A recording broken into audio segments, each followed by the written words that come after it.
As South Sudan prepares to vote for independence in early January, those in the long-disputed region of Abyei remain uncertain of their fate.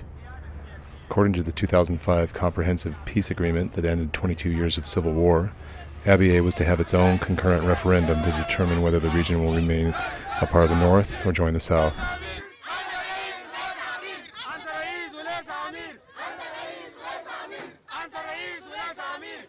We want to reiterate to the President and his clan Masseria, we are not for war, but if war is brought to us, we will be ready to defend ourselves.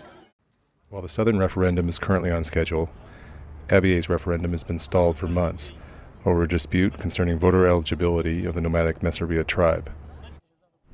Now, both parties in the international community seem resigned to the fact that it won't happen at all. Instead, the governments of North and South Sudan are in the process of trying to reach an agreement on what should become of the region. Thousands of Southern returnees continue to cross the border in convoys arranged by the government of South Sudan. There is universal sentiment amongst them that returning to the South before the referendum will provide them with more protection than in the North should conflict erupt. Ironically, should fighting resume, it is here in Abyei that it will most likely begin. The region is populated by the Ngok Dinka, who fought for the South during the war and are determined to join the South in independence. Nomadic pastoralists belonging to the Arab Masseria tribe migrate to the region to graze their cattle during the dry season, and the Masseria leadership has demanded the right to vote and have laid ownership claims to the land. The Ngok Dinka refused to accept the Masseria demands, and the resulting stalemate has created a tinderbox, with the Masseria pledging to install their own government in Abyei on Christmas Day, and the Ngok Dinka swearing to defend to the death against any attempt.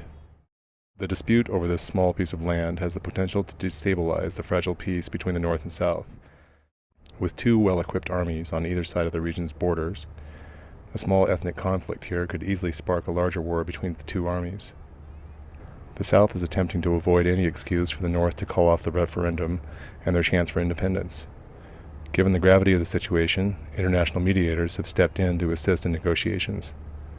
However, the aggressive postures in the standoff continue to fuel fears of insecurity. With less than a month to go before the general referendum, negotiators work to resolve the dispute over Abyei in hopes of preventing a full-scale war. First, the parties have to agree. A lot of the trouble is politically motivated. And then the communities have to continue. They have traditional mechanisms to deal with these things. Those things have to be supported. It'll never be perfect. But, as long as you contain it so it doesn't break out into a wholesale conflict, people will adjust. But they've got to get past the politics. Who owns the land? Who's going to control it, North or South? And then protect the rights of others. It sounds simple, but that's really what it's all about. Reporting from DIFRA, this is Tim Freccia.